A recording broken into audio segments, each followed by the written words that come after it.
What's going on, everyone? Welcome back to the spot where we kick back and react to all kind of different things. Alright, so today what we got going, got another one of those crazy true stories. This one, police uncover terrifying secret in family's basement. The Daniel Laplante story. Alright, see what this is all about.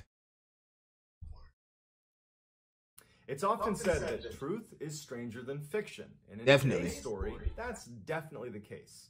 If this were a work of fiction, I think that readers or viewers wouldn't really engage with it. It would seem like the author was trying too hard to make it scary and bizarre. They would just feel like, yeah, too much. You know, this is not relatable.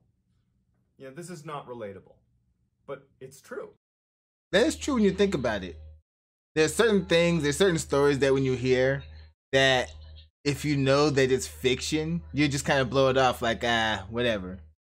But when you know it's a true story, be the exact same events, timeline, everything, word per word. But once you know it's a true story, you're like, oh, and then that piques your interest because I think it's the fascination of, wow, this really happened in real life. I think a lot of times we become delusional and we don't, in the sense of we don't think that certain things can happen in real life, and then when reality reminds us just what can happen, we just kind of have to stop in awe for a minute and be like, oh wow, yeah, like wow, that happened. And if you were to look it up online, this story, you'd get dozens of resources confirming it's true. All the legitimate media outlets and blogs and police reports would all show you that this really did happen. But because it's well-documented story, because it's so true, the way it's presented, if you look it up, is here's what happened. Here's the answer to the mystery, because it was a mystery, but it was solved. They start with the solution, and then they tell you what led up to it. But what I'm going to do is I'm going to tell this like a mystery. I'm going to tell you the strangeness first, before I reveal what ultimately happened, because there is a solution, and it's crazy and tragic, because this story I'm going to share with you today is actually the prequel to a whole host of horrible things that happened to a town. Alright, that means we get to try and guess what happens and everything as he's telling the story, since he's not going to give us the ending first. We get into today's story, if you're a fan of the strange, dark, and mysterious delivered in story format like I'm promising to do today, then you've come to the right channel, because that's all I do, and I upload 3 to 4 times a week. And so if that's your deal, I would ask you to gently pulverize the like button and then subscribe to my channel and turn on all post notifications so you don't miss any of those 3 to 4 weekly uploads. All right, let's get into today's story.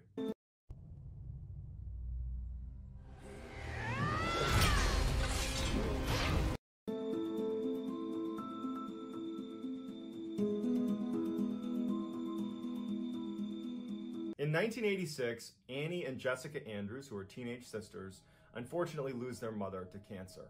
It was a relatively abrupt death. It caught the family by surprise, and so following her death, Annie and Jessica lived full-time with their father, Brian Andrews. Now, Brian worked a lot, but with the death of his wife, he had to work even more to make sure he was bringing home enough of an income to provide for his 2 daughters. Annie and Jessica were hit very hard by the loss of their mother. They were very close with her, and with their father being gone so much, those two were left alone a lot at the house and left alone with their thoughts, and they missed their mom. And so one night when Brian was out at work, the girls decide to use a Ouija board and to try to contact their mother. And they would even admit, red flag number 1, the damn Ouija board. I have yet, in my lifetime, to hear one story about a Ouija board that ends positively. Y'all stop messing with those Ouija boards. That they didn't really expect anything to happen. They just wanted some sort of connection to their mother, who they missed terribly. So they went down in the basement, they got out the Ouija board, and they have like a seance. They didn't really... Wait. They went to the basement and got the Ouija board. Like, it's just something that they just have lying around. Like, what kind of mess is that? Normally you hear about somebody, they're like, oh, we went out and we bought a Ouija board and we tried it out. How y'all just go in the basement and just got the Ouija board that's just been casually laying there? Like, who does that?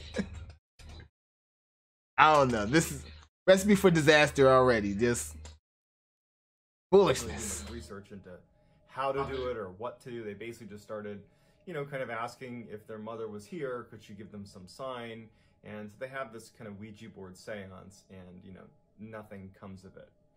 Brian is not home for this. Their father's not home, and it's just those two. And after a couple of hours of doing this seance, they ultimately put it away. And in a way, it was kind of a cathartic experience that they got to think about their mom really intently and kind of think maybe she could be with them right then. And in many ways, the seance was a success because it made them feel closer to their mom, even if it was just for a moment and if it was artificial.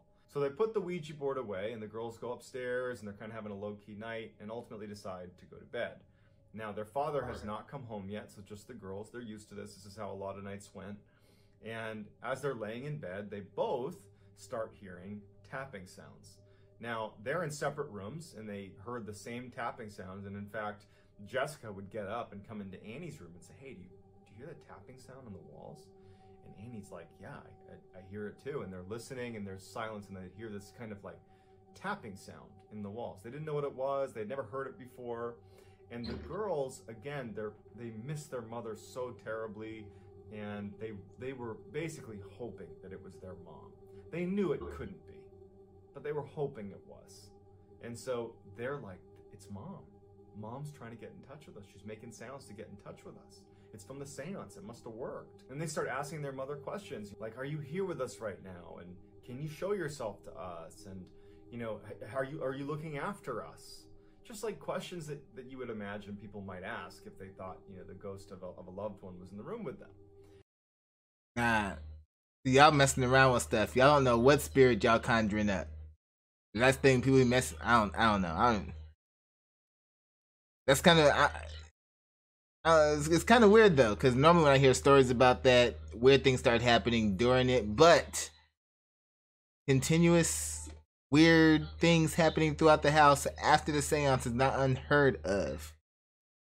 I don't know if people are just, really things start happening, or it's just the paranoia of knowing what you're messing with. But yeah, this is normally how it goes. You mess with the Ouija board, then weird things start happening around the house. So yeah, this story is going all bad already. And so it was scary, but it was also kind of reassuring that you had, what they believed to be the spirit of their mother looking out for them. And when their father finally came home that night, the tapping at this point had stopped, and they rushed to tell their father about the tapping they heard. And they were happy about it. They weren't scared about it. They were happy about it. And Brian, he's worked all day, and he's grieving the loss of his wife. And he thinks that his daughters are making it up, especially because they told him about the Ouija board. And he's just thinking to himself, they're grieving. They're struggling with the loss of their mother. They're grieving. And, he felt really bad for them. And he even considered that first night putting them into therapy. Not because he was upset with them or anything, but because he's like, this is a manifestation of grief. But he ultimately said, look, guys, just go back to bed. I'm sure she's should have went with therapy, not just to go back to bed. Should have went with therapy. Looking out for us. Go to bed.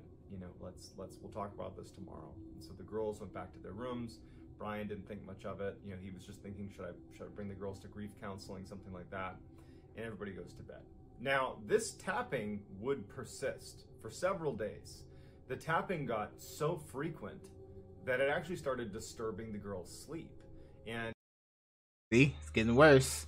You know what I haven't heard yet? I haven't heard they threw the Ouija board away. Nope. According to the story so far, the Ouija board is still just tucked away neatly inside their basement. Get rid of that thing. And every time they would yell to their father to come in and check, the tapping would stop. And so it was like kind of driving them crazy. And then when they would all leave the house during the day, in the evening, whenever, anytime the house was empty. And so they would come back to the house and, things would be moved, furniture would be moved slightly out of position. Some of the silverware had been moved around, just little things all over the house. And what the hell? Annie and Jessica's father is quick to say, guys, I know this is you. I know you miss your mom, and I know you want this to be real, that you Was that actual footage?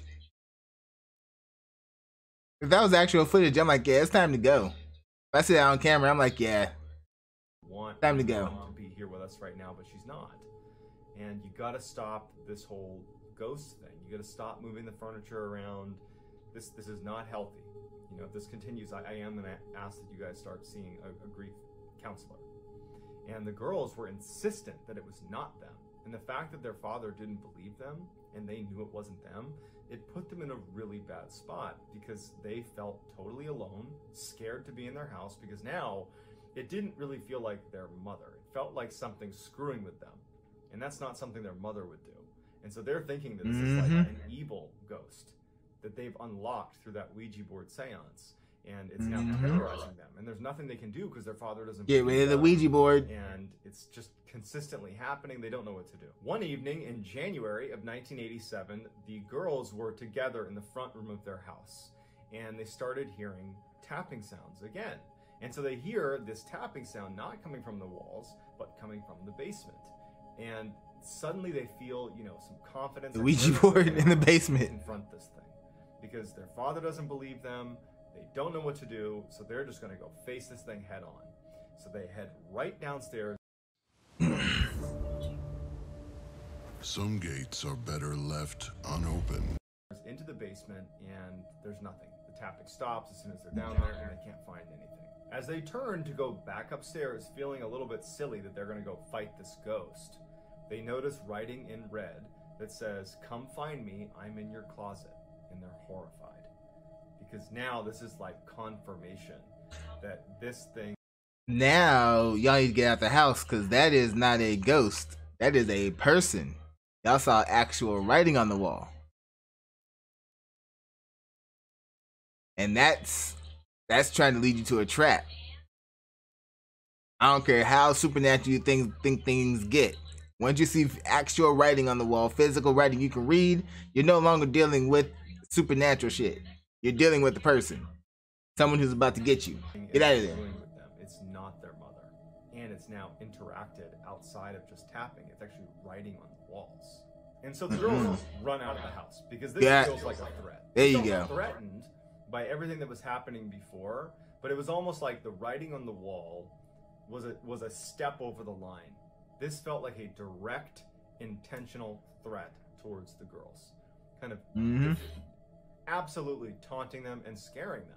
So they run out of the house. Their father was not there. He was working. And so the girls ran next door to their neighbors and said, you know, can we stay with you for a minute? Something weird's happening in our house. They began to get into the weird writing on the walls, but didn't really go into too much detail. And the neighbor said, we're just going to wait for your father to come home before we do anything. And so the girls stay with the neighbor. Brian comes home. As soon as they see Brian pull in the driveway, they flag him down. He comes over to the neighbors.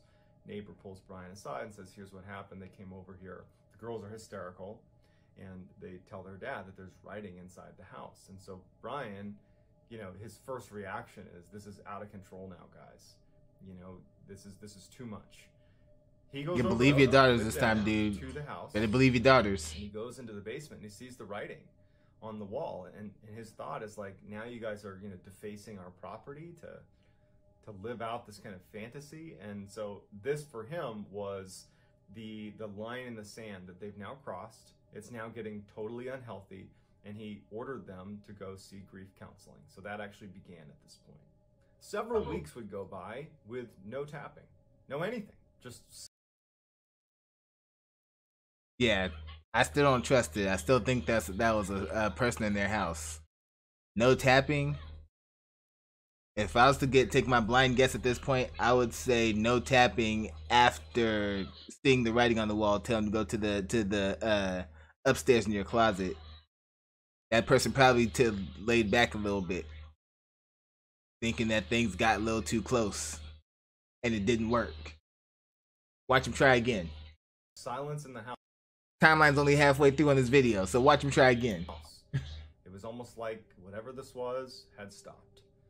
Then one night, not gonna stop forever. Brian is working late into the night once again, and the girls are alone. They're in the front room together, and they're just sitting there. It's been nice having a couple weeks without any strangeness in the house, and they start hearing tapping from somewhere else in the house. And they get up, they kind of creep their way over to where they think they're hearing it, and it's coming from Annie's bedroom. When they go into Annie's bedroom, written on the walls is, "I'm back, find me if you can." Just like the last time to get out of there. Writing on the wall, they run out of the house. They flee the house, they go to the same neighbor's house, and they say, "It happened again. You gotta believe me, it happened again." The neighbor says, "Stay with me, we'll wait for your father again." Father comes At least the home. neighbor is not just Same sending him situation away. plays out. He gets flagged over to the neighbor's house. The neighbor says, "Hey, they're back again," with the writing on the wall. And Brian's mad. And he says to the girls, like, "I put you in counseling. I'm telling you to stop doing this. Like, this isn't okay. It's not healthy." And he tells the girls and the neighbor to stay here. I'm going to go in that house, and I'm going to search the house top to bottom to show you that there's nothing to be afraid of in that house. Huh. So he goes back to his own house. Let's see how that He works. opens the door. I know there's somebody in The there. house is in total disarray. Oh, what? It's like someone had Oh. ransacked the house. Nah. If this is an actual picture, then yeah. I'm pretty sure this wasn't the way the girls left the house. And he's thinking to himself, the girls didn't do this. Yeah, else did this. And so now he's on edge. And he walks through the house, he's not hearing anything, and he goes up to Annie's bedroom, and he sees the writing on the wall.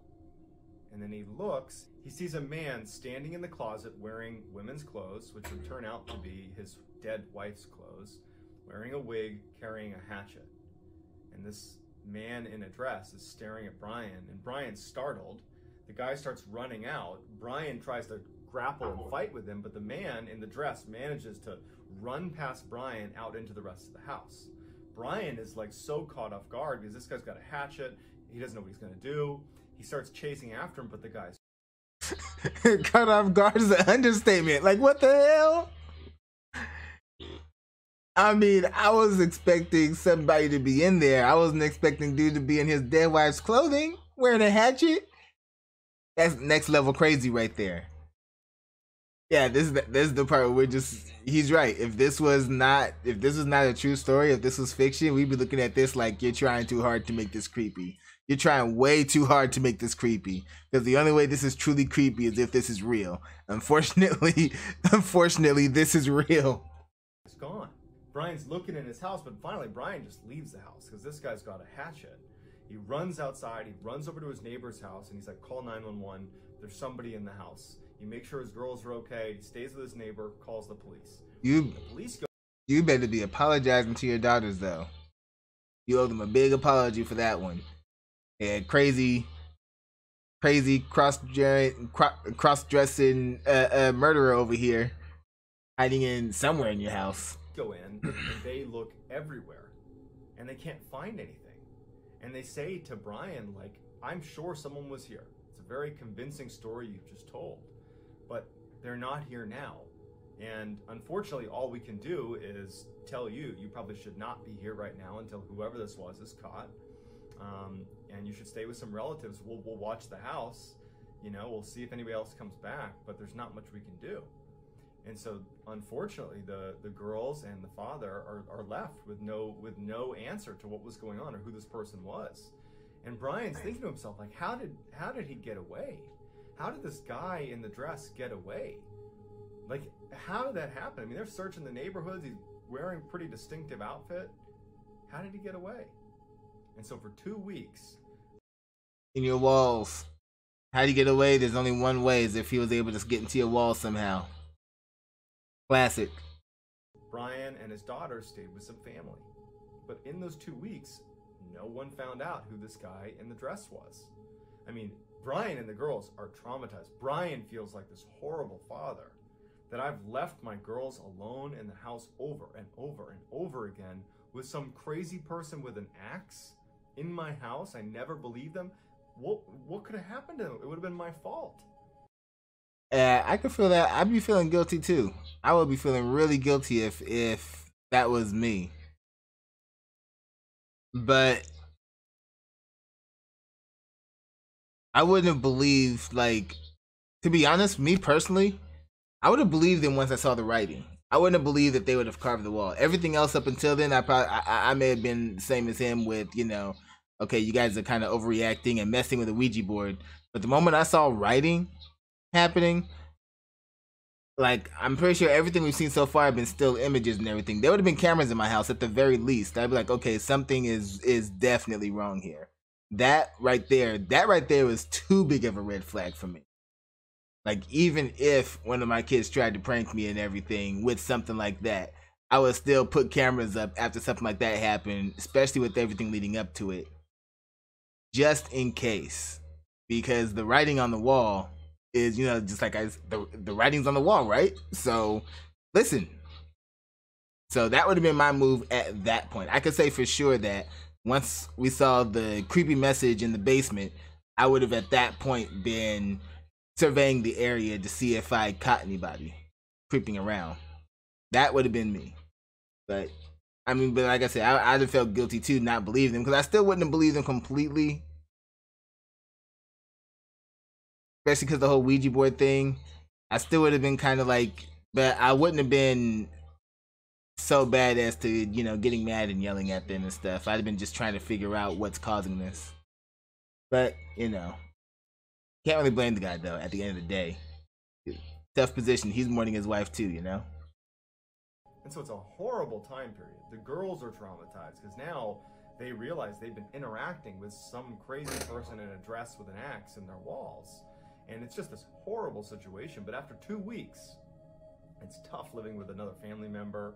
It's a tight place they're staying. They decide, you know what?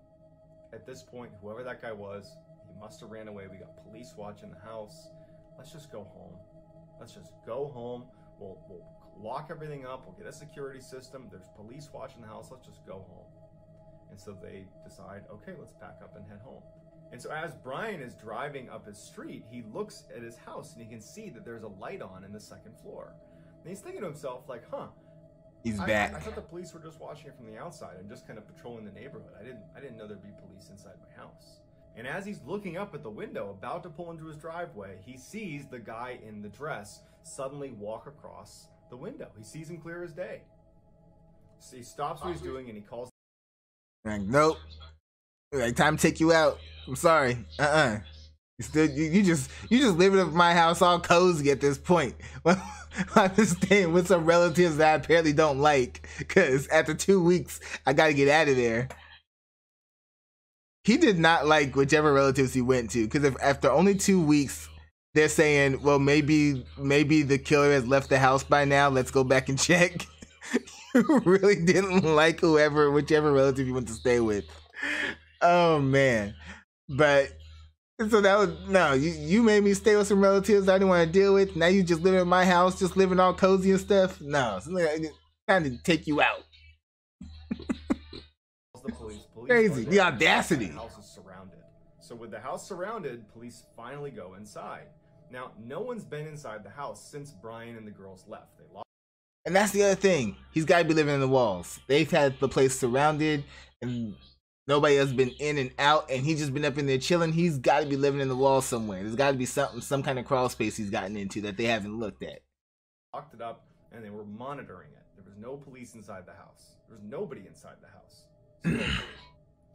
The police supposedly open the door and go inside. The first thing they notice is not only is all the furniture flipped upside down and moved all over the place, but there are pennies glued to the ceiling. All these pennies glued to the ceiling. And red. Pennies.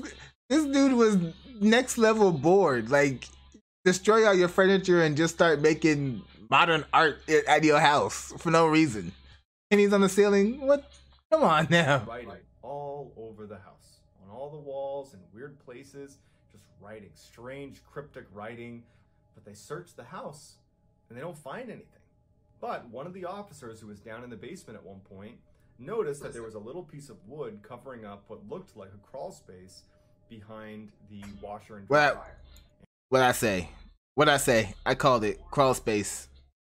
It was too obvious, though. It was too obvious. They had the entire place surrounded like 24/7, and nobody was in and out. And dude's just up in there, just chilling, just hanging out.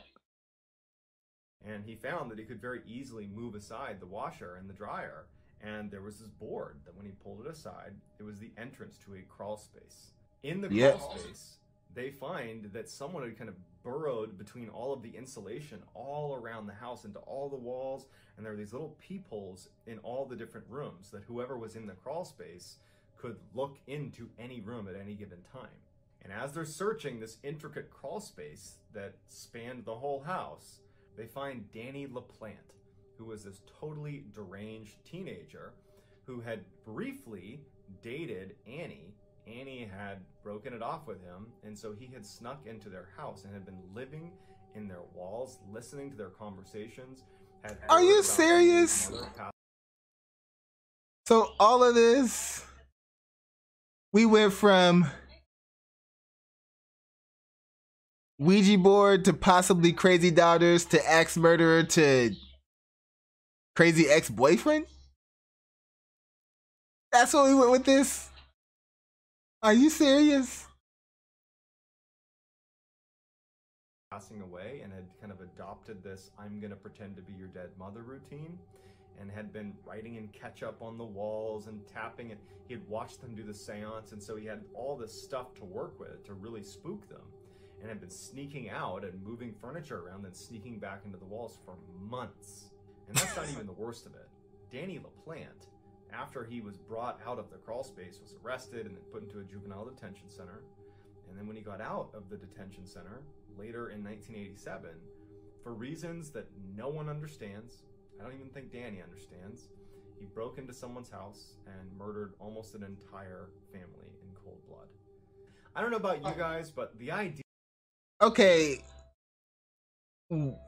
Nobody did a psych evaluation on this guy and realized that, yeah, we're letting him out too early. You arrest him for terrorizing and attempting to murder a family. Let him out, and he goes and terrorizes and murders a family. And this time it was just a completely random family. Not even like a girl he dated or something. Like, come on now. That was a failure of the system right there. Idea of somebody living in my walls for 2 months doing anything is horrifying, let alone being Danny Laplante, the psychopath that he was.